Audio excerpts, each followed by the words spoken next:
The boat market just snapped, not with a bang, but with a long, ugly groan. And now, the buyers are back. But they're not starry-eyed dreamers with open wallets, they're sharks, and they smell blood in the water. Prices are cracking, listings are piling up, brokers are dropping their smiles and picking up their phones praying for real offers. And buyers? They're lowballing. Hard. Because they know the market's shifting fast and they hold all the cards. Forget what you thought you knew about boat sales. The days of bidding wars, over-asking offers, and it'll sell by next week are over. Now it's about desperation, leverage, and cold, hard numbers. Owners are panicking, buyers are hunting, and every marina is a waiting game. This isn't a rebound, it's a reversal. The market didn't heal, it broke. And the smart ones? They're moving fast, but not like they used to. Let's dive into what's really happening. Why the buyers are back, what they want, and how it's flipping the whole damn industry on its head. In 2025, buyers are back on the docks, but they're not coming in with champagne dreams. They're coming in with spreadsheets, patience, and lowball offers. The energy has shifted completely. The romantic, impulsive buyer is gone. Today's boat shopper wants one thing, a bargain. And honestly, who can blame them? Prices have been inflated for years, riding the coattails of an artificial demand boom. But now with more boats sitting unsold and sellers finally showing signs of fatigue, buyers are stepping up, with teeth. They've seen the listings that have sat for 6, 8, even 12 months. They know the owners are bleeding out on mooring fees, insurance, and maintenance, and they're using it. Reddit is full of threads like, "How low can I go without insulting the seller?" Or, "Is 25% off asking fair?" These aren't tire kickers. They're educated, experienced, and absolutely in control of the negotiation. Buyers are watching for soft spots in the market, overpriced production boats, tired mid-size cruisers, poorly maintained luxury yachts, and when they find them, they move in hard. What's different now is the mindset. Buyers aren't looking to fall in love, they're looking to win. They're scouring the listings daily, filtering by time on market, and tracking price drops like hawks. They come prepared with surveyors, financing in place, and a walkaway attitude. They know there are too many boats and not enough serious buyers, and that's exactly what gives them the edge. And they're not afraid to walk. Deals fall through all the time right now because buyers are calling bluff.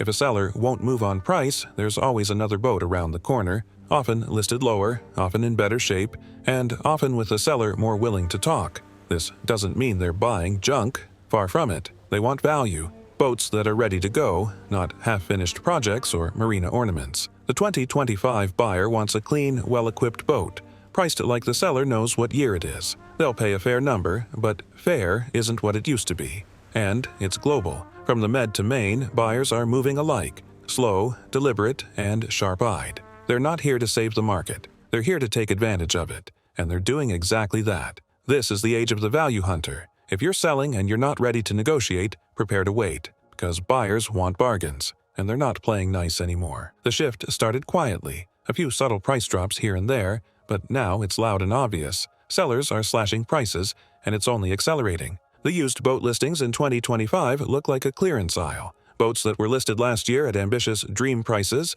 are now showing multiple cuts. 10 grand here, 20 grand there, sometimes more. And for many sellers, it's not because they want to, it's because they have to. Owning a boat has become a financial strain, especially for those not actively using it. Marina fees, insurance premiums, maintenance, dehumidifiers, haul-outs, it all adds up. And for a boat that's been sitting unsailed, the costs pile up fast while the value quietly drops with every passing month. Sellers are learning that optimism won't save them. The market has turned. The waiting game doesn't work anymore. Buyers aren't desperate. They're informed and fully aware of the growing inventory. So, sellers who want to move their boats are dropping the price and hoping they're not too late. And once one seller drops, the rest follow. It's become a race to the bottom in some segments, especially among mid-size cruisers, charter models, and boats over 10 years old. If your neighbor just cut his Jeanneau 45 by 15 grand, you can bet your Jeanneau 44 isn't going to move unless you do the same, or more. In forums and dock talk, you'll hear the same stories. I listed last fall for 220. Got nothing, dropped to 195, still quiet, just went to 175, now I'm finally getting calls. That's a reality many sellers are waking up to. It's not about what the boat was worth last year. It's about what it's worth today, in a market that's flooded and cooling fast. Some sellers are slashing early and aggressively, smart moves if they truly want out. Others are still in denial, trimming the price a few thousand at a time while their listing gathers digital dust. But the buyers have noticed, and once a boat's been on the market too long, it gets a stink. That's when even the bargain hunters lose interest. The message is clear. The longer you wait to price it right, the more painful it gets. Smart sellers are slashing, cutting deep, and sealing deals. The rest, they're just watching the tide go out, hoping their boat doesn't get left high and dry. It's one of the strangest things about the 2025 boat market. The high-end boats, the ones that used to command attention the moment they were listed, are just sitting, unmoved, unloved. Meanwhile, the cheaper, simpler, smaller boats, they're flying off the docks. Luxury sailboats, especially anything over 50 feet, anything overbuilt, or anything pushing 7 figures, are struggling to sell. Not because they're bad boats. In fact, they're often stunning, perfectly maintained, loaded with gear, and ready to cross oceans. But buyers just aren't lining up anymore, because the people who could afford those boats, they already bought them, or they've backed away. Rising ownership costs, shrinking buyer confidence, and economic pressure have all pushed the high-end market into a holding pattern. And here's the other problem. Most of these luxury boats aren't just expensive to buy, they're expensive to run. Mooring a 60-foot yacht in the Med isn't cheap. Neither is replacing a hydraulic boom vang or servicing a generator bank. Smart buyers know that a big boat doesn't just cost more up, it costs more forever. On the flip side, cheap, practical, well-kept boats in the 30 to 40-foot range,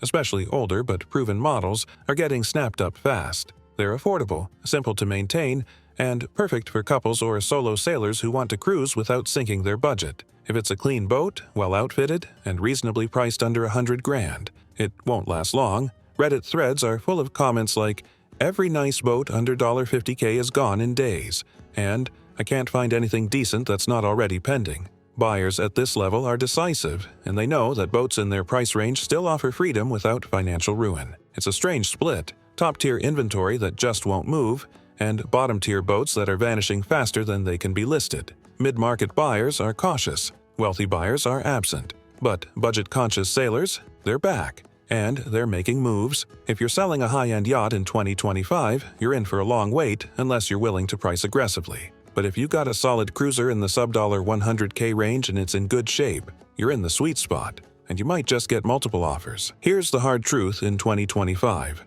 Buyers are tired of projects. The dream of finding a fixer-upper, rolling up your sleeves, and turning it into a world cruiser has lost its shine. These days, when someone sees "needs TLC" or "great bones" in a listing, what they really see is time, money, and headaches. Project boats used to be romantic. They were an affordable way into the cruising life, a way to learn your boat inside and out while building sweat equity. But that dream is colliding with the harsh realities of 2025. Higher materials costs, scarcer skilled labor, and marinas that won't give you the space, or time, to tear a boat apart. It's no surprise that listings full of unfinished refits, bad decks, engine swaps, or mystery wiring are gathering digital dust. Redditors are posting warning signs to each other. If it says "just needs a little work," run. Buyers don't want projects. They want boats they can sail now, not boats that come with years of fiberglass dust and system headaches, and the financials just don't make sense. The cost of parts, tools, labor, and yard time has gone up.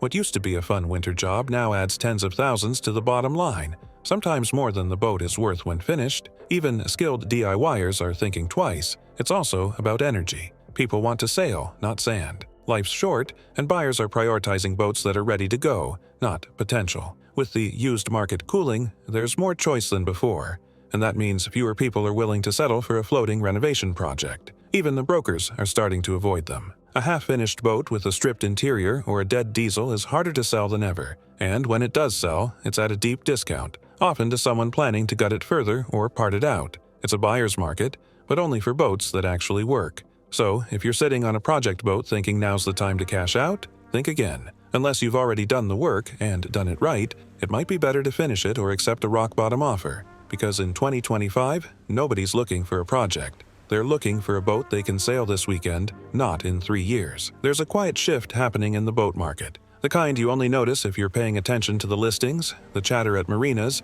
and the tone in online forums. And if you are paying attention, you'll know. The flip has already begun. For the past few years, sellers had the upper hand. Demand surged, inventory dried up, and even tired, sun-faded boats fetched ridiculous prices. Brokers didn't have to try hard. Buyers came fast, often with cash and urgency. That's over now. The pendulum is swinging back, and fast. In 2025, buyers are in control, boats are sitting longer, price drops are happening more frequently. Listings that once got multiple offers in a week now sit quietly while the views tick up and the inbox stays empty. And the smartest sellers? They've seen the writing on the wall. They're not clinging to yesterday's prices. They're cutting deep and getting out before the bottom falls out. What triggered the flip? Part of it is economic. Interest rates, inflation, rising costs of ownership. Part of it is oversaturation. Too many boats hit the market once people realized cruising full-time wasn't for them. And part of it is just reality setting back in. The dream isn't dead, but it's not worth overpaying for anymore. You see it clearly in the mid-range market. Those boats priced between $75,000 and $200,000. A year ago, they were moving fast. Now, crickets. Meanwhile, boats under $50,000, if clean and ready, disappear in a flash. And luxury yachts over $500,000? They're dead weight unless the price is truly slashed. Reddit and sailing forums are full of comments like, "Just made a 25% under ask offer, and they took it," or "Finally scored a great boat, been watching for 6 months." Buyers are patient, and they know the leverage is shifting every day. This isn't a crash, not yet, but the balance of power has flipped.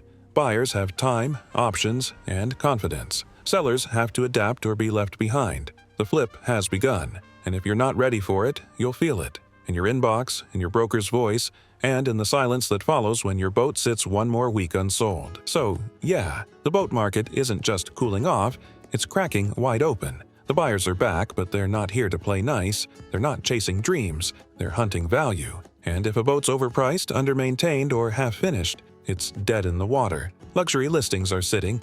Mid-range cruisers are sinking in price. Project boats are radioactive.